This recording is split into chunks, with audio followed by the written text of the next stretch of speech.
Thank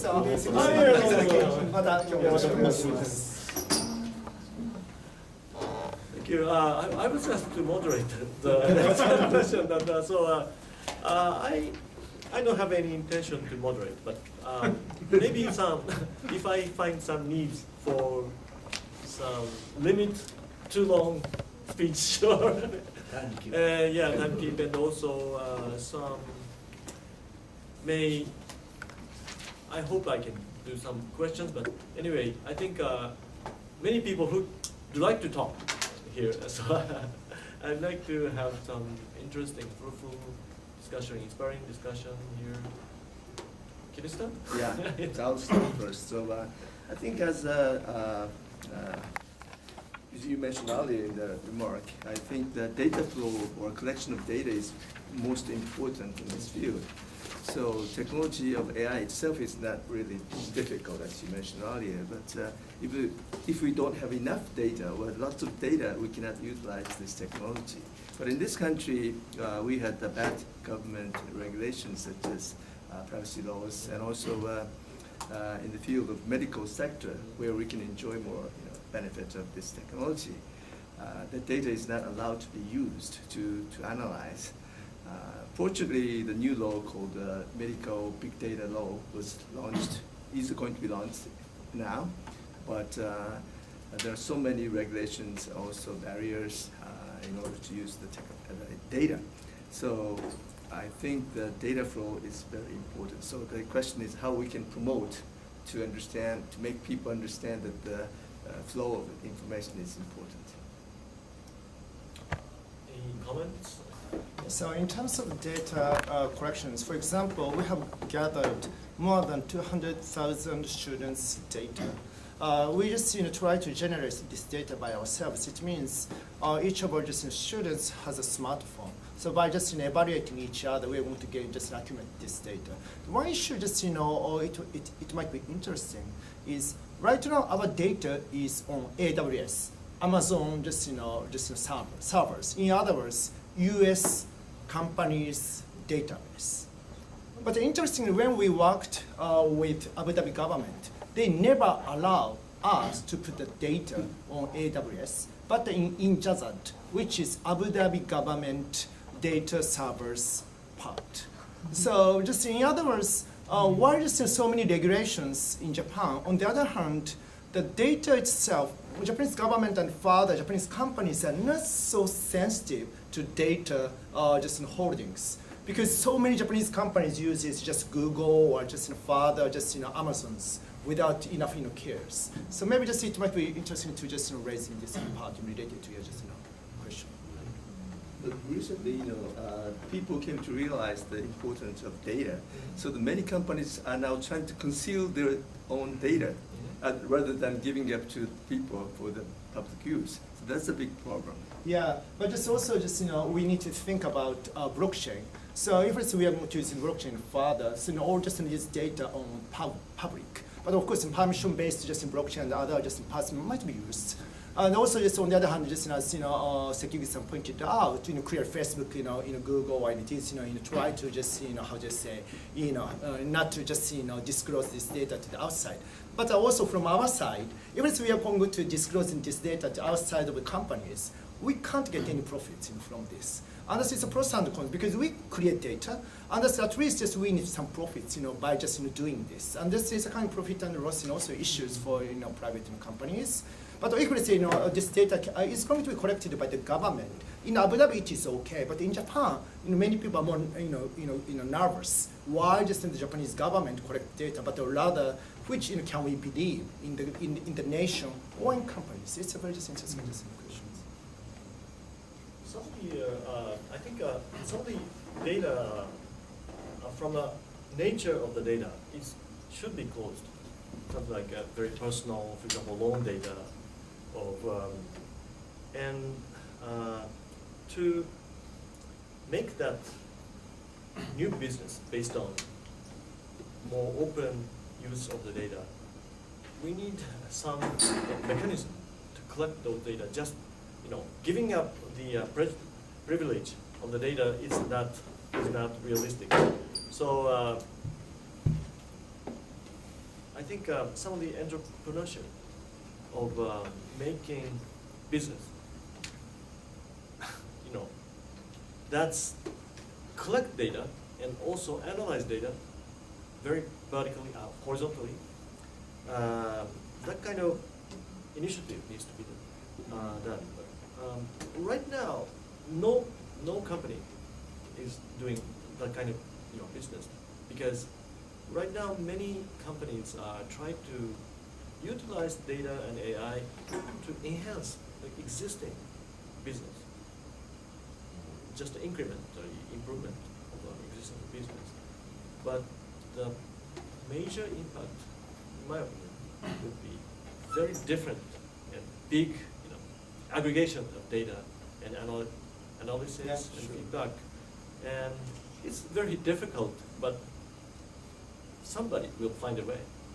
Just like, in year 2000, Google has started that kind of initiative in a search So that's, in that sense, I think Google, Facebook, Amazon, those companies are very, very strong because their customer base is so big and so huge.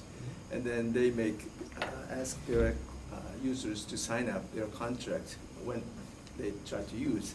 So they can collect all the data and then they can use their own data within their boundary. But in this country, all companies are so separated, or there are many silos, and that they cannot share the same data. I think that's a very different story. Consumer data. I think consumer data, Google, Facebook is inferior to Chinese companies. The number of companies, number of people is very huge. Yeah, but that's why Chinese Yeah. companies are very strong, like Yeah. Baidu So, or but the- many other problems that doesn't matter the number of people.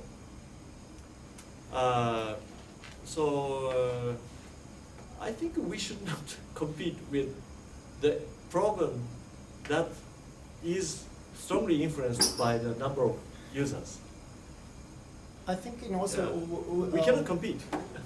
in a Those kind of problems. in a different perspective, as we know, this European new privacy law is going to affect this situation further. So once each individual is going to get back this data on hand, it means we are going to recollect this data from individual. In other words, even though just in Google or just in Facebook, holding these individuals information, but if it's, for example, Japanese individual can ask Facebook, why not just bringing this back data on hand? Then why not just why not collecting this data by another Japanese company? In that case, this data can be fraud. So on this, maybe just in Japan, we seriously need to think about why not just implementing this this kind of individual privacy law as just in Europe, or just tries to just make. So I think on topic of AI, you don't necessarily need the sensitive data to create effective AI tools for many cases. Like if you want to sort out some of the cucumbers or whatever, anything. You don't necessarily need the person's birthday or what he likes or anything. There are so many things that is left over. So I think we can, even though the government or the people's psychological feeling is not ready, I think we can start from there. Even like students' data. Students' data has like, either it's Sekiguchi-san or myself, but like you don't have to know. It's just one student's data, and it can make the AI learn and apply to the new people. So you don't necessarily have to tackle all the sensitive data and just pick up what you need. Then data is free. Not free, but like you can be more relaxed to use. And the second thing is that people providing data is really beneficial. People open up the data like the Google runs the program called Kaggle, some AI competition, provide the data, and all the data scientists contribute. And what they got is very little money, and they get great algorithms to solve the problem. not just finding like doctors and paying like $1 million, they can get easily and finding the hidden talents as well. So if you have a college to open up your data, and like Yano-san said, I think there are lots of data which should be integrated, aggregated, and find the new findings among the data. So that should happen in near future, in my opinion. So I'm very curious. So probably the giving an individual the courage to open up the individual data is really needed to the education. Not education is a large word, but how people the individual privacy is protected.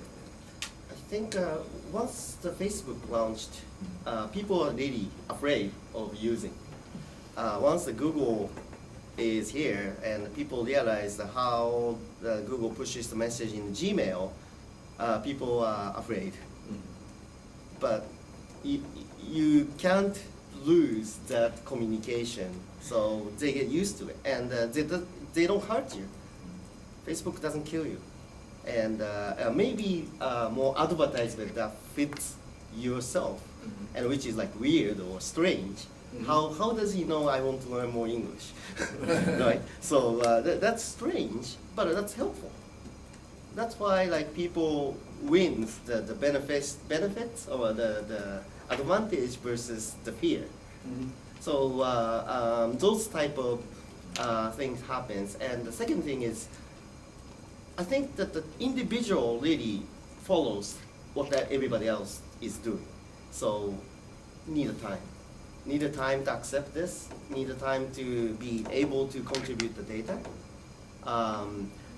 But for the company or the enterprise, even the small companies have their own issues, own problems to solve. So I think the enterprise field have a more, urgency to utilize this technology to win the competition in the business.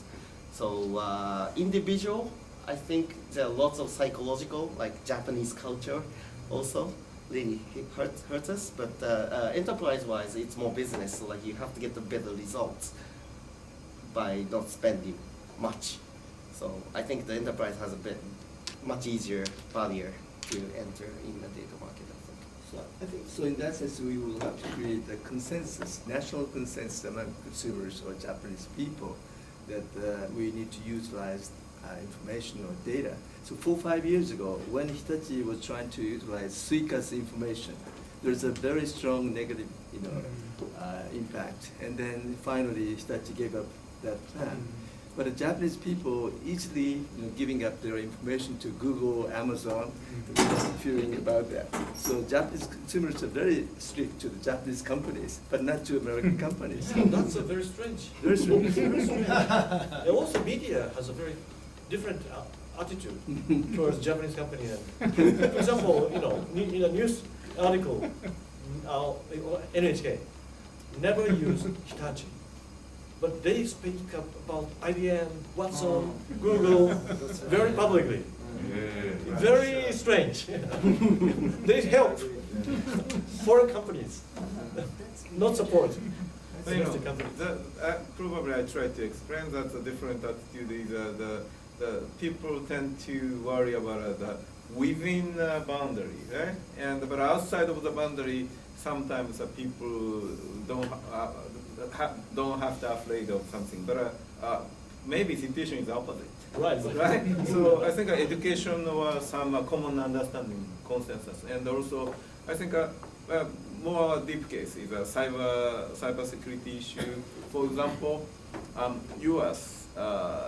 watching is serious. Like national security agencies are watching a big transaction of all over the world and find out some transaction of terrorists, for example, and people maybe should be afraid of this kind of things, but not so much because probably some consensus is U.S. don't do not so bad things for the individual, but trying to the public safety. But if Chinese or Russians are doing this kind of things, maybe afraid, maybe not afraid. that's again the big things that to have. I'm not saying about the trust NSA of the U.S. Not really.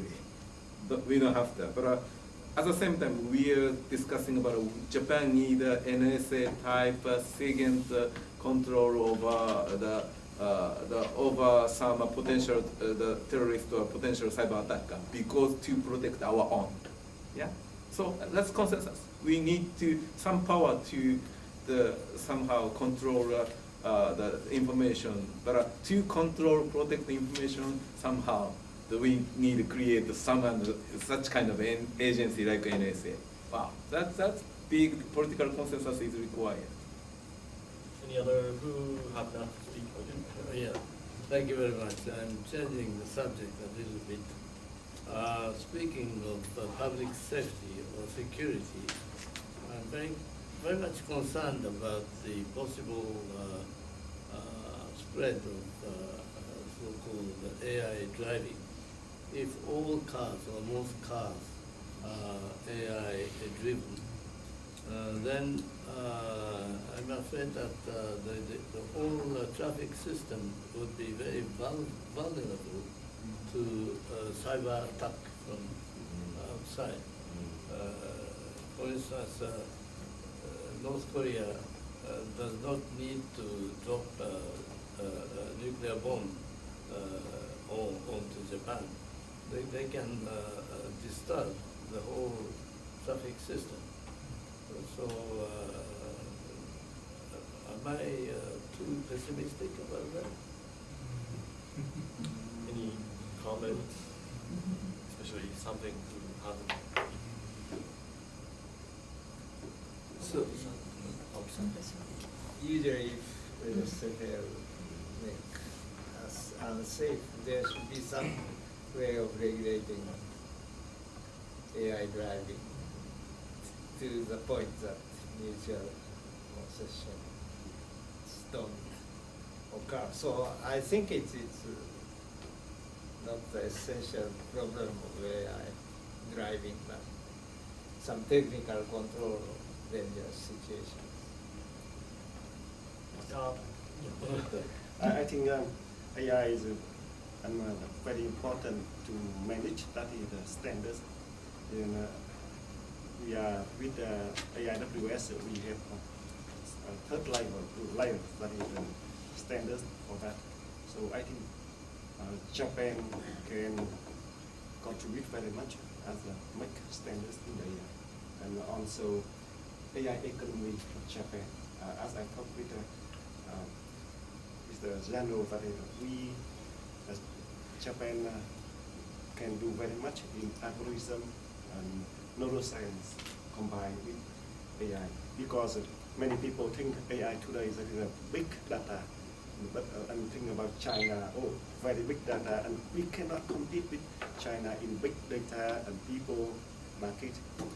But AI, I think not only the big data, AI is algorithm and neuroscience and combined with neuroscience and computer science to make AI, and robotics with AI is wonderful for Japan, because many countries see challenge from labor by worker and labor by AI.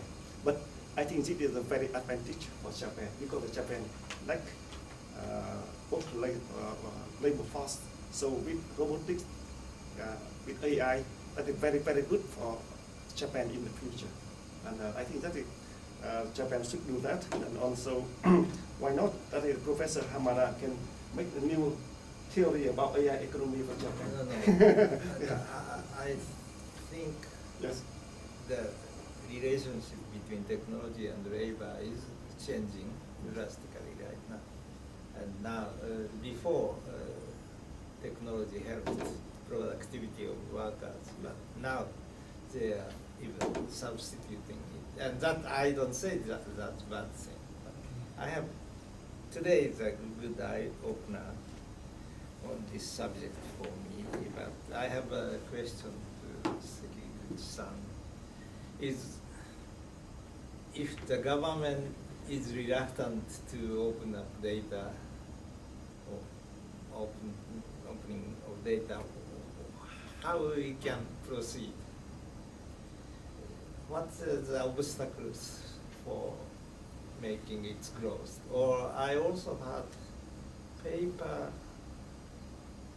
making everything paper on paper. No, paper into digital. There are very lags in Japanese industry relative to other countries, and those news are not very optimistic for me. So what I think is that the important thing is to make people realize or feel that the benefit of giving up their information.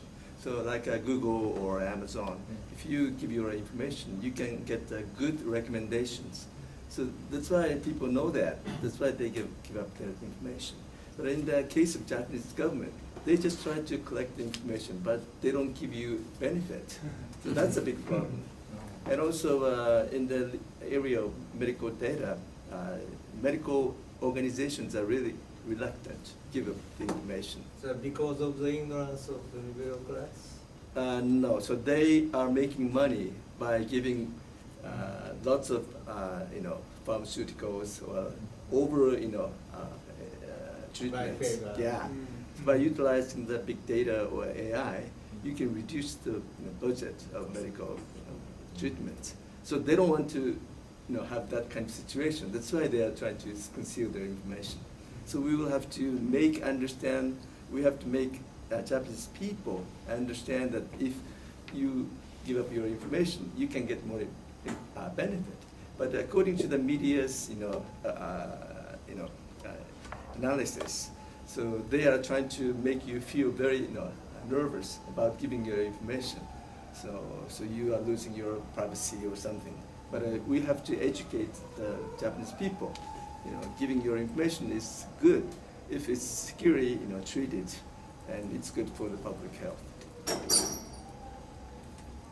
So that kind of consensus is needed. And actually, I pretty much agree with the Signichi-san. And additionally, I'm have my own complaint to so far the Japanese government treating to the individual data, especially the my card. That's a new number, like a U.S. Social Security number type. But it's completely different from Social Security number so far, because I have no idea how they're going to utilize this so far. And I contributed a lot of writing and lecture something, and at the end of the year, so many companies asked me to send me to the paper, the social numbers, and with a copy, and that's really ridiculous. I think the number is utilized for the paperless and quickly, like a Social Security number of the U.S. Actually, I've been the taxpayer of the United States longer than 10 years, and that was very convenient for the utilize for anything, like banking or something. And of course, that's easier to calculate the pension. Even I could get the pension from the U.S. government after 10 years, maybe, hopefully. But this kind of things probably targeted by the Japan's my number, but that doesn't happen so far. That's the same thing. Really need to education, and the people really need to get mad at the government practice, because some kind of inconvenience because of lack of knowledge or lack of the imagination. Yes, so in the United States, many states use their social security number as driving numbers. Yeah. So it's open, but in this country, the government asks us to keep the number secret. Right. That's really interesting. Yes, yeah, I totally agree with you. Yeah. Right. Any comments or questions? Yes. As Mr. Yanai said, I think autonomous cars are very vulnerable to the challenges by the hackers, like GPS signals or the vision sensors or in last year, like Honda, some type of new Honda car uses their own technology.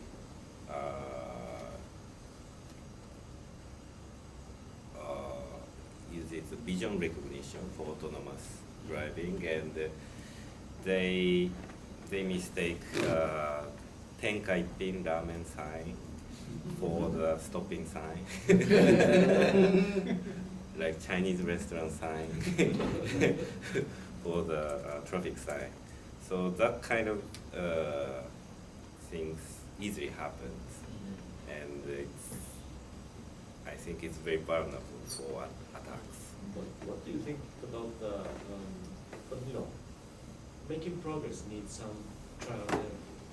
Yeah. We're not doing something we don't love, and especially That's good. I attended a World Government Summit in Dubai in February, and many experts in AI area get together there and have many discussions, and actually it's interesting. For example, Nick Bostrom, he is very famous for the book titled Super Intelligence.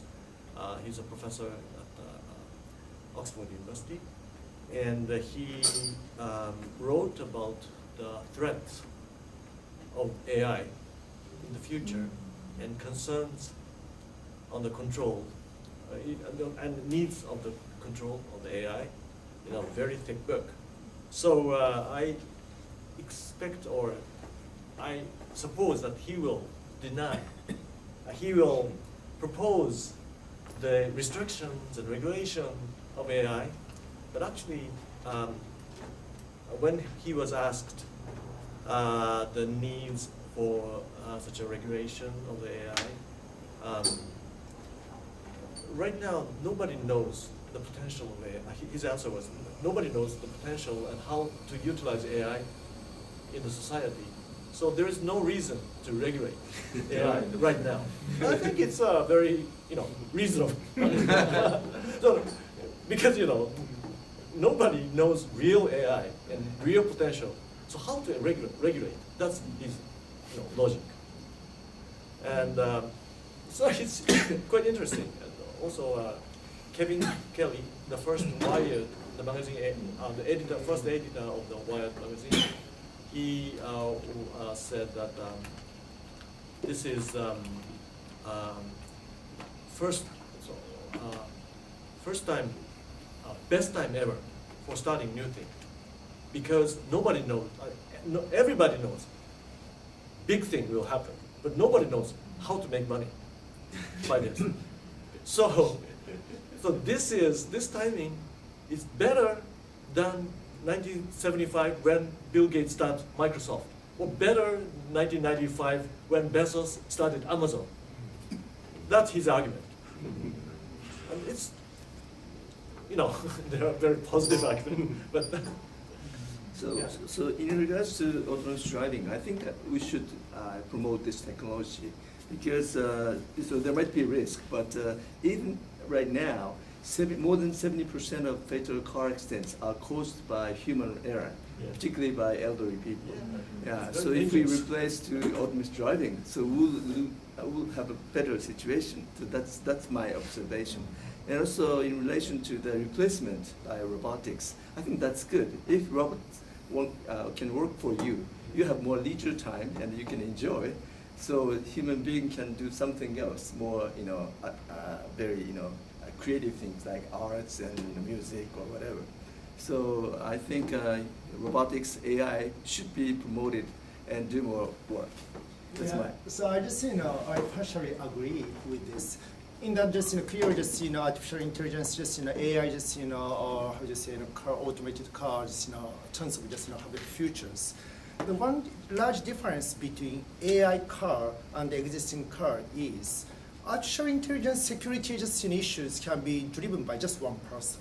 But on the other hand, terrorism by using existing cars, we have to just how do you say, make so many people engaged. It's a large difference because as also Yero-san pointed out in the presentations, only one crazy person can affect a whole system by using the data. So leverage can be much larger by using artificial intelligence, and the leverage is tougher by using our physical, physical people. So we have to be very careful, but at the same time, we have to monitor by knowing this risk. So what do you think about such a risk and progress balance, or maybe I think that at this stage, we should just make this as it is. Especially in the beginning stage, almost no one can just affect this whole system so easily. So especially at the beginning, we should just may have technology people do as they like. But at a certain point, let's say the more people are going to just use this artificial intelligence in cars and so on, we have to just monitor this carefully. So maybe at a certain point we should just support technology. At a certain point we have to monitor this further and further. The person advocated the regulation to AI is somehow probably I tried to understand that the emotion, right? Emotion is like maybe nuclear weapon is a kind of things, the similar one. In the future, maybe human beings cannot control such kind of fatal devices. But I think probably, but at the same time, very difficult to control the technology development. So probably what the person should ask the question is how we should control the crimes or some terrorism which would utilize a new technology. But that before such a new technology is invented, it's very impossible to imagine. So it's a kind of the classic way, but we should imagine, but we need to wait until the new technology is I think invented and impossible to control. That's probably our own I think wisdom of the conventional wisdom in the past. There was a short booklet paperback I saw, and I was most interested in how AI can compose most of music. Probably my answer is it wouldn't, but probably there are lots of melodic idioms and so forth. So we may approach to some extent. You can compose commercial music and so forth. But for example, my friend reconstructed Natsume Soseki's last novel into modern one, and so the believers in AIs in this room would dare to that we can have more emotion or imitate emotion or artistic feeling and so forth. I have a comment on that. I think the person who made the AI, Yeah. which produces fantastic, beautiful painting or music, the person who generates the AI should have respect. No, when picture, photograph or camera appeared, many people thought, it takes the reality. So who owns that, privilege of taking the picture? But as time goes by, we all know that photographer, even though it's a very real image, photographer has generated that, angle and lighting. So in that way, I think even if AI produced the results, somebody who made AI or who designed AI, who designed the configuration of AI, needs to have respect because of that creation. So any AI related thing is backed by someone, human. Human. Yeah. So, Yeah, so now just STEAM education is very hot topic in the States. STEAM means science, technology, engineering, art, and math. So the reason is as just you pointed out, at the end, as humanity, it should be the center. But at the same time, just they need just about technology and so on. The one just problem in Japan, as we just we have is as we just discussed. Unfortunately, just Japanese education more focuses on memorization, so which can be easily attacked by artificial intelligence. But now just we have to just have more students focus on art and also just music and so on. So but just now this is a lag behind. Now MITI, not mixed, tries to foster this STEAM education further and further. Since mixed, it's a kind of so stubborn. To just to change the education, but it's now just a very just interesting topic. So I have been writing in general economic article like that, so I now feel I came to some secure harbor, but I think Japanese education emphasized too much. My daughter was told in kindergarten, in the first class, that every child is different. That is the beginning of the education. So that's Japanese, that's American kindergarten. And Japanese education is killing the diversity and so forth. And recently, children's education, pre-age education is more important to enhance productivity. And again, this is from Hungary, but method, Kodai, or in Japanese, Suzuki method, created even scientists. Mr. Hayano, who is physicist, went to in Matsumoto City Suzuki method, and somehow he understood that his talent is not so great as his scientific mind. So he became nuclear physicist. He talks, and he is the Suzuki methods president also right now. So that kind of education is very important. Another example is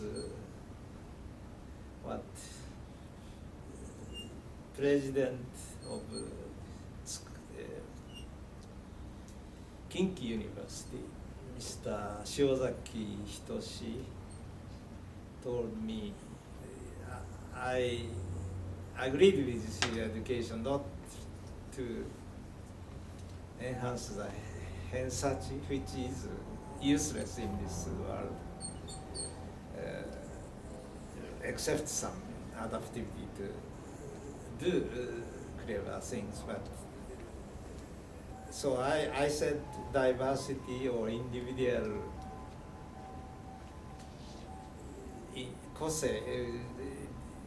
distinct talent and so forth is more important than getting good points and so. And I agreed with Kinki University's education that stress tuna fish, growing tuna fish, and so on. He wrote me differently. He thinks he is a doctor. Diversity is okay, but more important is some kind of emotional, he said, cancer is more important. And probably if a student with high Hensachi just goes to medical profession just because he's strong like computer. That would be hard. So this kind of thinking is the only reason that I dare to join this. I'm, in a sense, I'm professional club here. So let me make sure that the Suzuki method is education for the violin playing, right? Yes. Not just general education, but violin, how to learn the violin is making a physicist. Well, physicist, this kind of thing. Some says, maybe not. Right. Just to make them remember histories, years or languages and so forth. Maybe a decade in the past, but before 15 years of age, Mr. Hayano became a folk flute to be a violinist. And maybe I shouldn't too much advertise, but I was invited to Hungary because I gave a CD of my own music writing to Mita-san at the party. Not the ambassador at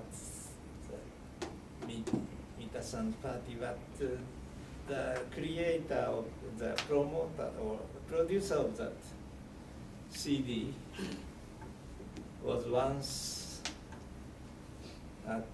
again from Suzuki method and came to Tokyo University as a concert master. He produced paperback recently about Stradiv values, Mr. Nakano. But he also somehow didn't choose to become a musician, and that's a very curious thing. But I don't know, the music or method and so forth,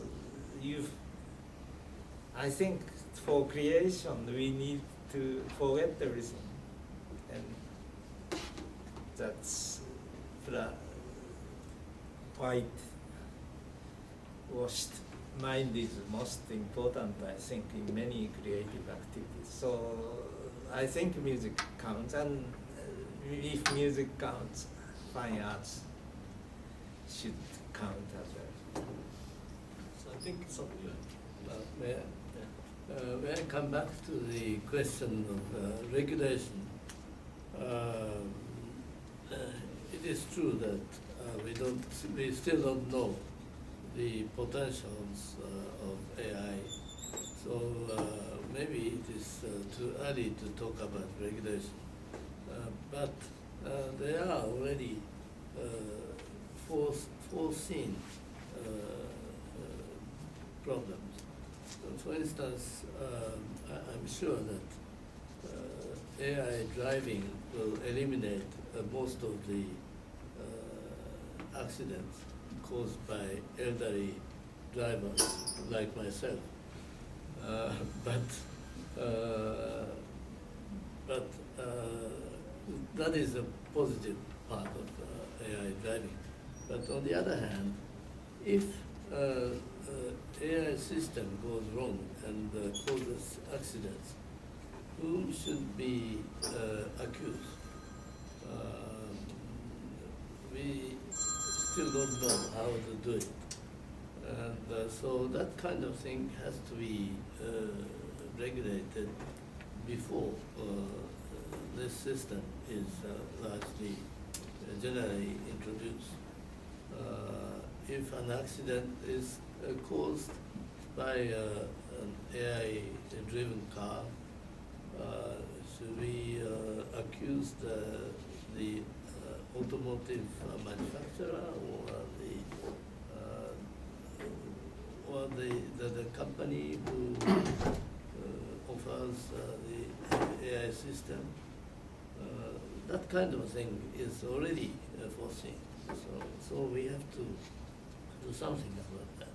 So I'm against the regulation, general regulation of AI, but we have to cope with already known problems about the introduction of AI. Thank you. So regarding that point, I think that in regards to autonomous driving, the Japanese government is almost, they're ready to decide that the owner of automotives will be, forced to have the responsibility. So that's already decided by the U.S. government. So that's a very important discussion, but it's also the matter of rule making. So if you make that rule, we can implement that rule. But so in that case, probably if your car is hacked by somebody else, you will have to be responsible. So maybe you might not be you don't like it, that situation, and also your insurance company might not be happy. But the insurance company will have to understand that situation. Otherwise, we cannot proceed the developments of autonomous driving. So in this country, many people talk about the risk, so which makes the problem of developments. So autonomous driving and also 3D printing and also drones, those areas, the area that the Japanese big firms are so behind, because they always think about the risk. That's why they don't try to touch or get into that field. Even Hitachi Systems, they are working hard on how to use drones, but they don't make drones. Chinese DJI or those Chinese companies are making that products. So of course, service or application is more important, but in order to make better service, you need to have the products also as well. Because in Japan, we have a Japanese GPS service, so-called Michibiki. But the Chinese companies won't use that technology. So we have such good technology, maybe we'll be able to make a better drones or autonomous driving cars using Michibiki. So Hitachi should work hard. On that point, I think it comes from the very basic difference of the basic approach. In the United States, if something happens, you will bring the case to a court, and it will be settled after that. But in Japan, rather, the basic approach is to try to prevent problems from happening. So there are always this kind of differences of approach. So I don't know which is better. Well, so I think that such Japanese system worked very well in manufacturing sector, particularly analog manufacturing sector.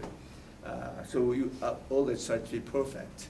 But in the area of software, so you cannot have the perfect anytime. So all the companies like Amazon, Google, they release their software as a beta version. But this country, companies do not release any software until they find that there's no problem. That means you cannot release new products. So in order to develop new technologies, we will have to adapt a new idea, even in Japan. Of course, Japanese idea is good, but we will have to learn how American people are doing, or Chinese companies are doing. Yeah, in addition that the Chinese government, government, also private company, really the face recognition is very popular. A lot of startups is now growing up, and also the government, the police, Chinese police use face recognition. Maybe it's not gonna happen in Japan.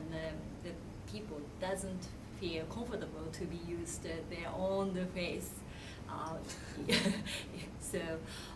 But Chinese government use face information, face recognition system, and arrest the people who do the jaywalk. It's now regular, and also as a service, line pay, the face pay is getting popular, I heard. So the people also accept the service, and the Chinese government also use very proactively. So those atmosphere China has, and then Japan is always back off about that. So yeah, such a huge gap we had. Yeah, as a startup, we have tons of difficulty to do business in Japan because usually just in public sectors and further large companies don't want to use small just startup just in products, but rather they prefer to do business among large companies or just below just large public sectors only ask large companies for just new just products. But it is completely different in the States and further in Europe it's a kind of, but in just Middle East they don't care. And this it's why just government always mention just to foster startups, but in reality it's tough for us to create business. Because if we are going to create a business with the government, this just size would be larger. In that case, we are going to have a more large opportunity to just leverage ourselves. But it's really tough in Japan. This time. Sorry, different issue. Back to talking about Sekiguchi-san mentioned medical-related data. Last year, I was a member of government-driven, social-driven national resilience promotion activities, which I still think it's very important because they deeply discuss about how to minimize the damage when you face mega earthquake like Nankai-Toran. And we should have learned a lot from Higashi Nihon Daishi because Higashi Nihon Kumamoto. So we have to lower the level of damage. And all the key people got together. But one hurdle we faced was, again, like you said, sectionalism. And for example, prefecture to prefecture, you have to process tons of paperwork to move. Or like, denshi karuté, electronic, physical, medical data record, the format is so different and not compatible. So in case of Higashi Nihon Daishinsai, earthquake happened in Fukushima. The Fukushima and also an atomic nuclear accident. So the refugee, I would say refugee people who moved from Fukushima Ken to, for example, Tottori Ken or something, no medical data was available. And especially for the sick elderly people have hard time. And then the last year's committee at least inside the committee decided two things. One is again more standardized on a common usable data, even though those are the personal data. So we have to set up, okay, when you live in a peaceful world, what kind of data is available or standard, common? When some contingency happen, what kind of a little more confidential data should be used for contingency? So that's conclusion number one. Conclusion number two, then using AI. So in those cases of contingency, definitely you are running out of the number of the doctors. So AI should check the level of first level of damage of the people, especially for the handicapped people. Those we discussed.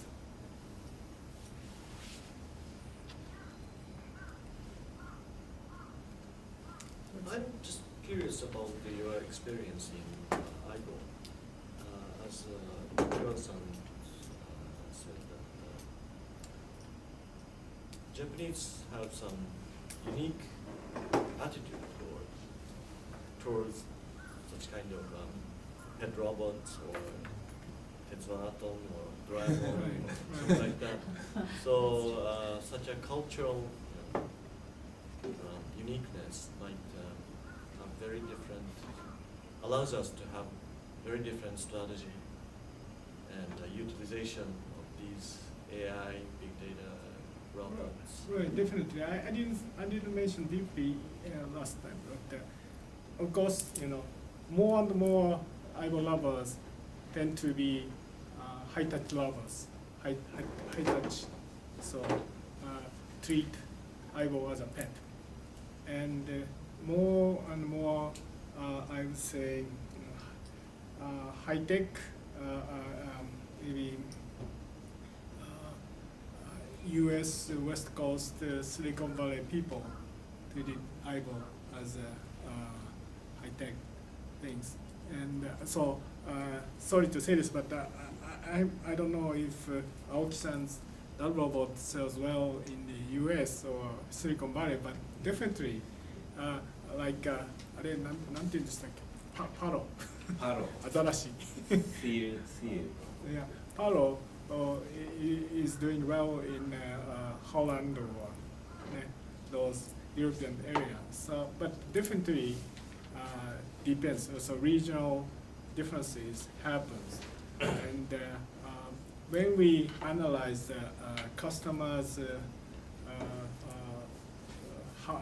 way of handling Aibo, again, a clear difference region by region. And of course, handling Aibo data is not that confidential. So that second new Aibo's, this is new Aibo's Sony's Cute. Thailand版なんですかSony's internal magazine says the new engineers involved in this new Aibos learned a lot from the first generation's way of activities and result. Then, using the full length of deep learning, they made a second generation products planning and software development. And also you can use as a health data, like Sony can provide to the medical institute, right? If they are alive or not. Right, and also the maybe temperature and those things. So the Aibo now, new Aibo is now connected to the net. Mm-hmm. Yeah, right. So even the remote distance data can be used. Right. Really AI. Good. So. I'm not trying to collect too many personal secrets, but this group of people, many of you work in new discipline, a new area, and sometimes undefined area it seems, and have back and forth in some disciplines, I suspect, or you stayed in robot, automatic, single discipline all your life. I'm just curious. This might be the direct answer to your question. But when we had Carlos Gon-san in Sony's, some of the Sony's meeting, welcoming outside the famous people, as a gift, we presented Aibo to Carlos Gon-san. And we asked Gon-san what kind of language he'd like to have for Aibo, because at that time Aibo could speak and communicate in several languages. And he said definitely English, because you may know their hometown was Brazil, but in Japan now, Gon-san has had their kids go to the international school, where they now learn English. Then we present Aibo with an English version of the conversation, and a month later, Gon-san's secretary sent us a thank you letter that they played a lot with Aibo, and to enhance the level of English conversation skill. But by the way, edutainment is a key for AI. So I mean, future potential. Yes. I would like to say more about AI politics because Governor Michael Dukakis in Boston, every week I meet with him and discuss work. He always asks me, Tony, how AI can make politics better, and because he talk now very much populism, and also the politicians lie to people. So we think about that model, that is the AI politics. That means AI can measure and can make politics more transparency, more kindness and honest, and exactly exciting. In New Zealand, have a group, they create an AI politician. They for run office in New Zealand in 2020. And that is they named it SAM, S-A-M. That exciting. And he, that is the Walter Langer. He a professor from one university in New Zealand. He will come to Harvard on 25 of April in BGF G7 Summit Conference to talk about that. We invited him. And I think that is also with the International Court and Court, we are invited Ambassador Zanai advisor to build international court because international AI international court, we can make that more that fair, that is in judgment and justify for any conflict in international. And I think that the topic is very exciting and that combine AI and politics and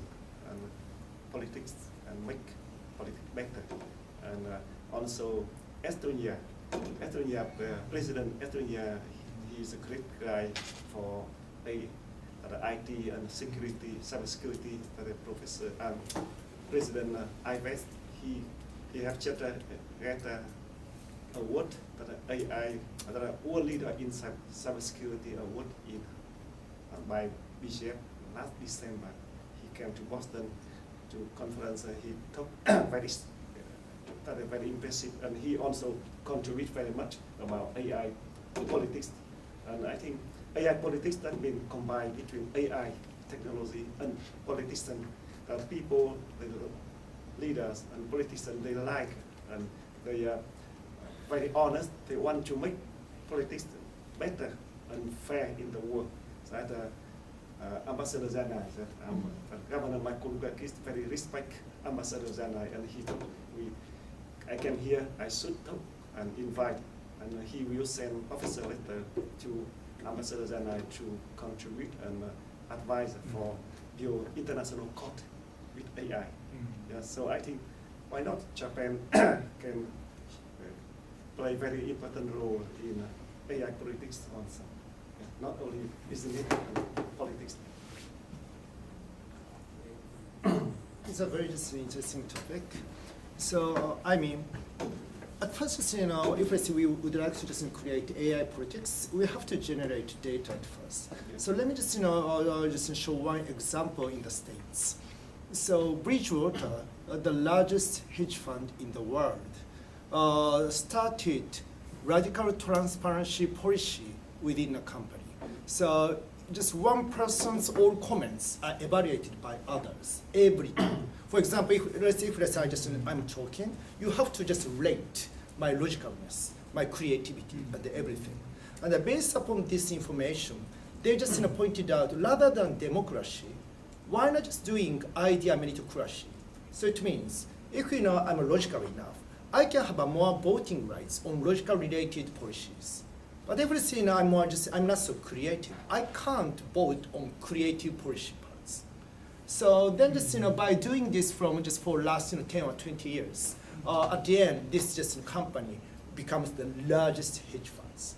And this now U.S. policy makers, especially HBS, started to discuss whether it can be applied for politics or not. So then just, right now, one decision-making professor, I just forgot his name at HBS, started to talk with them. So maybe just it might be just an interesting topic to just think about this further.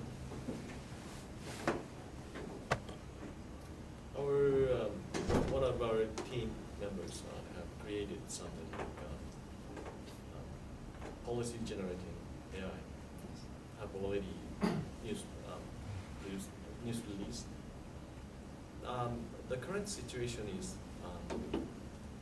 by using meta-analysis of many academic research data as input, and to combine them and to see what kind of political options will lead to some consequences. So we can visualize the total picture of your choice and total consequence, the bundle of consequences and closeness or farness, those kind of grand picture is provided by the AI in its current situation. Something like this might be quite feasible in the future, but Yeah. politics is very, something more than motive. So The most respected person in economics, except maybe Paul Samuelson, is Kenneth Arrow. But his basic contribution is human society cannot reach to consensus if you impose reasonable postulates. So very negative result, we don't get anything concrete from that. But you are more rosy in that respect, but that we can. But I have some general question. I was trained in more in theory, so for me to make some proposal statement, the part of the theoretical consideration about the situation matters more. But today's conversation was dominated that if we have data, then we can do everything. Is that true? It's a very just interesting question because also I got just a PhD in just econometrics, and that's clear just theory at first. So we just we are talking about data mining. Just data mining. People are just not just just how to say clever people that are just marketing people. They just tend to just garbage in, garbage out. However, recently this trend has been starting to just change because many people started to realize rather than assuming rational people, maybe just we are going to just check in each person's behavior further. And as you know, because behavior finance, behavior economics are now more large trend. It means for understanding these people's behavior finance, behavior economics, just in perspective, the data can show further rather than theory itself. So it's just kind of just very interesting because we want to just analyze economy from the analytics only by using analytics. Indeed, just it's a kind of limitation. But just if we are just expand our space to just behavior finance, behavior just in economics by just incorporating people's just sentiment and so on, maybe data might do something. Very respectable defense of data. So we've talked much, but maybe some final comments for each of you based on this discussion. Starting from. Yeah, there are a lot of lot of the perspective we can get, I think. I really recognize that the data is very important. That data will be the next oil.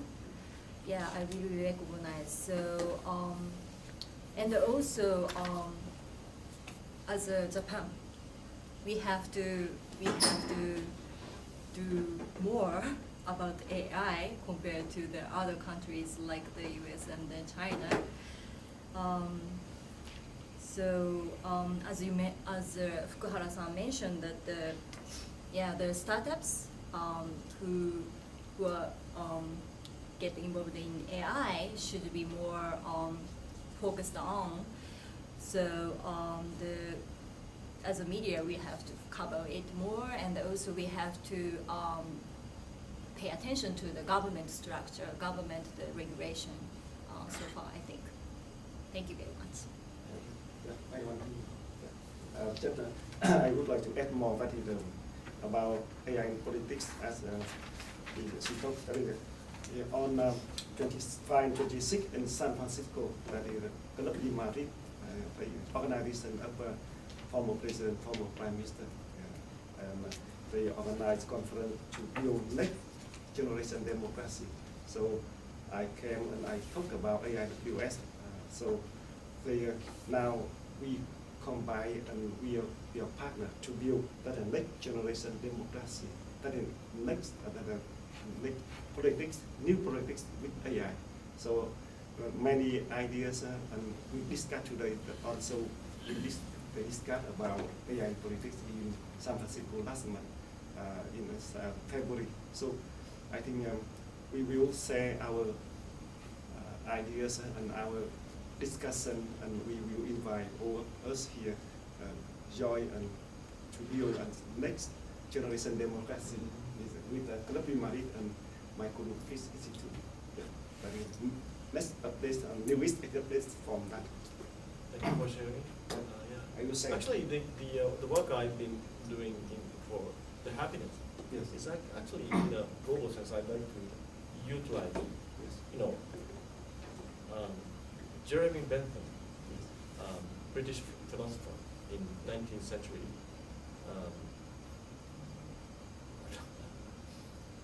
Maximum. Anyway, if we quantify happiness, he said, quantifying happiness directly leads to identify good and bad.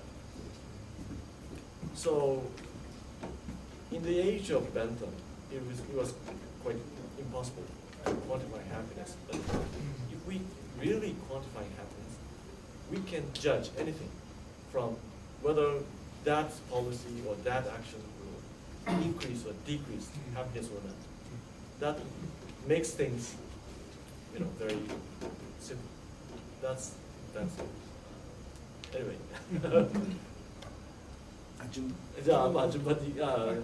Okay. So I think what we need to know is that digital technologies development is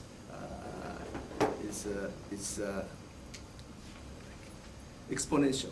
So analog technologies development is gradual, but digital technology goes like this. Right. So when Google first introduced Waymo, autonomous driving car, that was I think in 2012.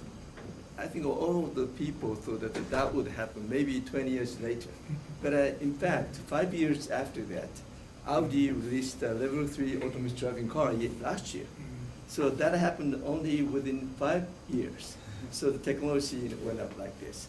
So what I would like to suggest is that the Japanese government, policymakers, politicians, media, and companies, they really have to understand such exponential technology development curve.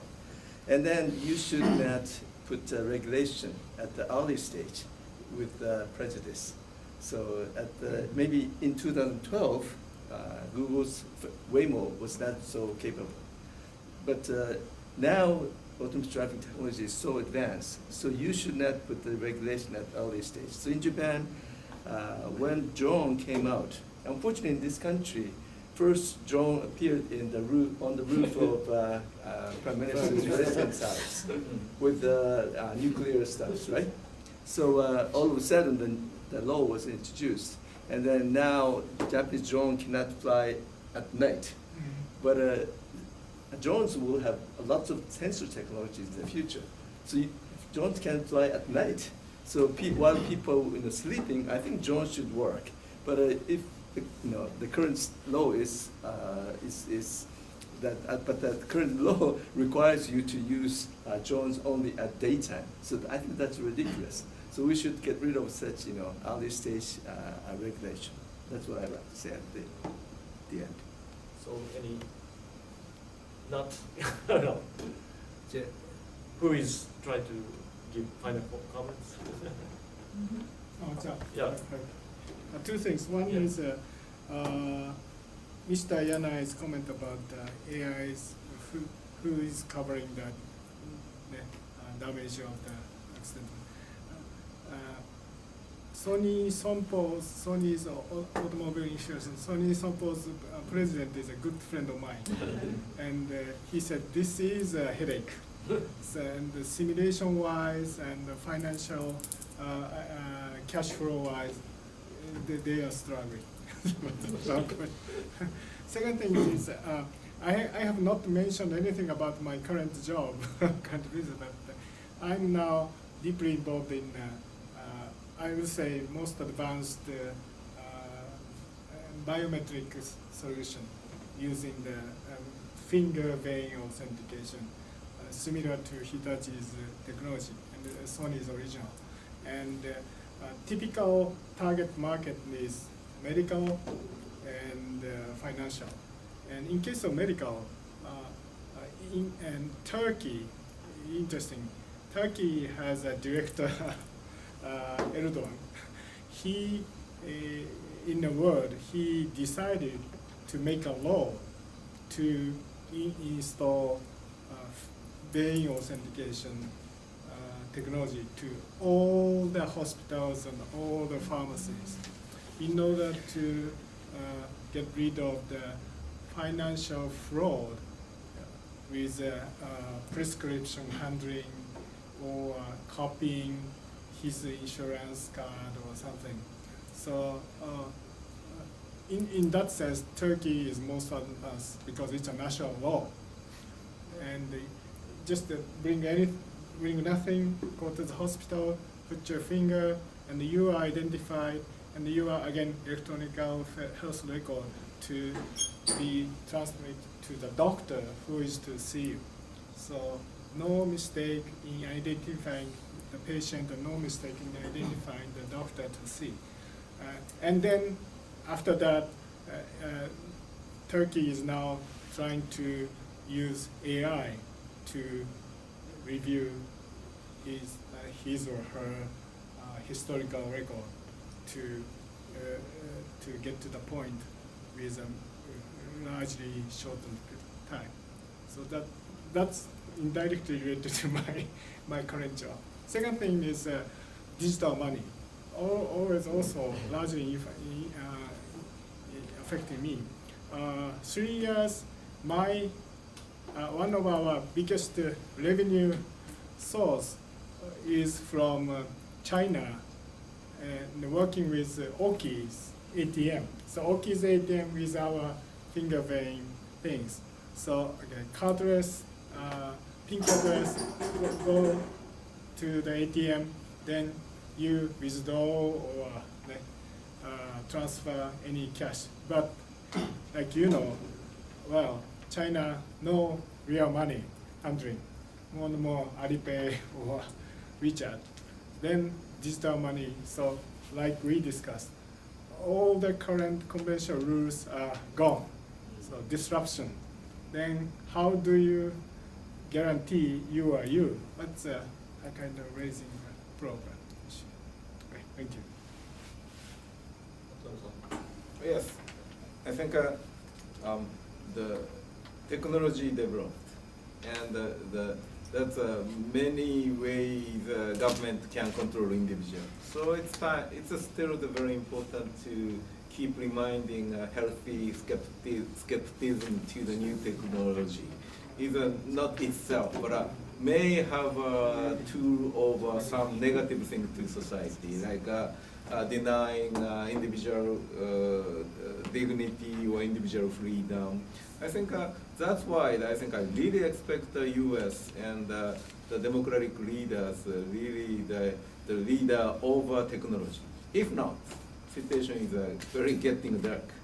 So I think Japan is a kind of the behind both sense. Is developing a technology and creating a rule and creating a healthy skepticism and healthy the democratic control over this kind of the new technology and society. I think probably that I guess that this meeting is very much focusing on this because I think U.S. side is pretty much liberal and individual freedom and democratic oriented people. So we could work on a lot of things. Thank you very much. Well, I have very little to add to what I said earlier, but having heard very interesting views expressed today, I'm more convinced that we should promote the consideration of social, legal, and political aspects of AI, because the technological development of AI is so fast that other aspects, other considerations cannot really catch up. So perhaps the best way to promote the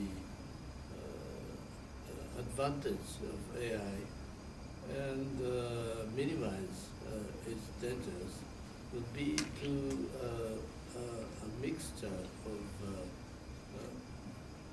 certain preventive regulation plus more flexible settlement of disputes or problems afterwards. And so it has to be, since we still don't know what will happen exactly, so it has to be a try and error process.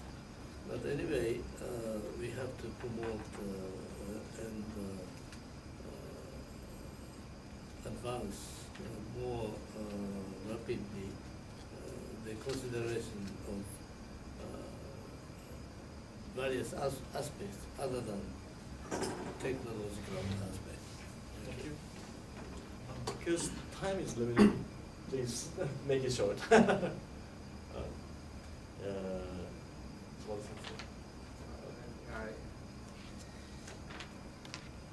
Happiness is a concern of economics, but we have to have a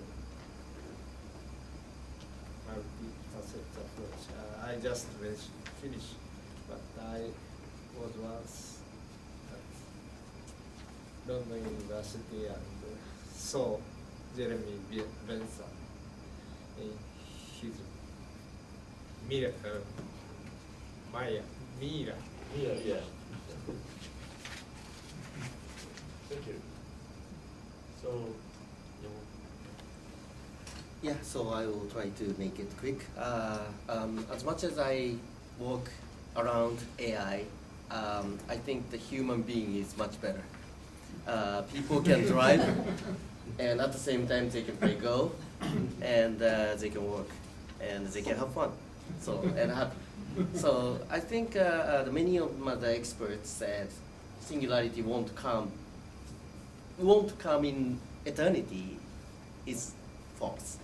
Will come, but not in near age.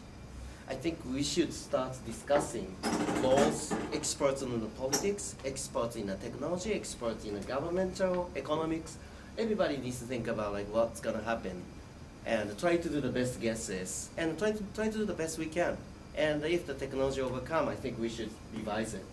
I think we should be flexible to work on it. And the last thing to add is my company just started, so I'm also part of the startup like him. So if the assistance is there, we'll try to do the best we can. Thank you. So I think the education will be the key for solving so many different issues in AI in two perspectives. At first, schools' education reform is really just required. As we know now, just at the age of 16, humanity concentration and science concentration are divided. So it is a really large issue because both ethics and technology are required. But just science major people don't learn enough about humanity and further ethics. On the other hand, humanity just majored people don't learn technology and math enough. So in this just new just generations, this just it's going to affect our long-term just future. This is the first point. The second point, the role of just media. Clear just this many people are so much nervous or just fear about AI adoption. But indeed, this is a merit and a demerit. And this is just right balance understanding on people are so required. The media's role is going to be more. Thank you very much.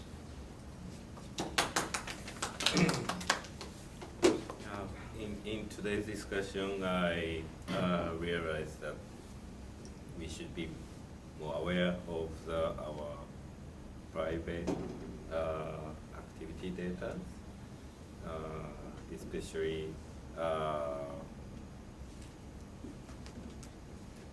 when we use foreign web services. Japanese people don't have access to our privacy data. That kind of situation can be happen. So we should be aware of that.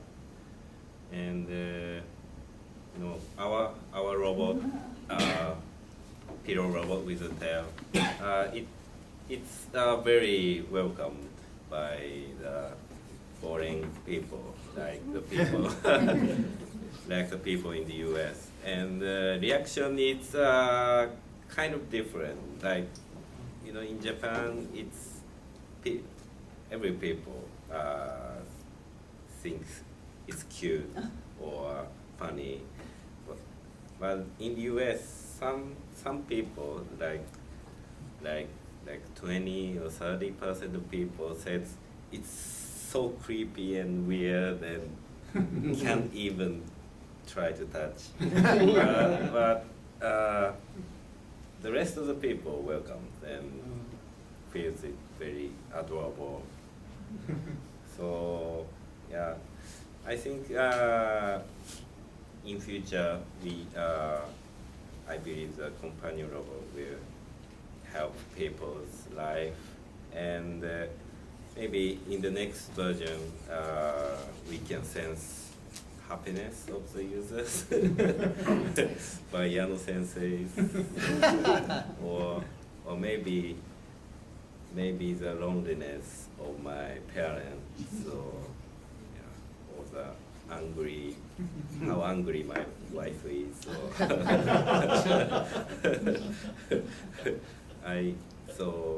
I believe that companion robot will have a lot of possibility, and it can generate a lot of data for the AIs.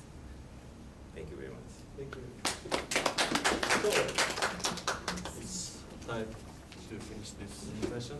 Thank you very much for Thank you. Thank you so much for your very great, impressive AI for Society Roundtable in Tokyo today. Our content will select it and to introduce and put to conference at Harvard on 25 of April. That BGFG 7 Summit will collect put your ideas or talk to for the conference. Thank you again for it. And also I would like to say again, always I came to Japan and Tokyo, I have feel very happiness and calm in my mind and I think that is feel very good and great. And we BCF Boston Global Forum and myself will try our best to help and support for Japan in international relationship more. Yeah. Thank you. ありがとうございます。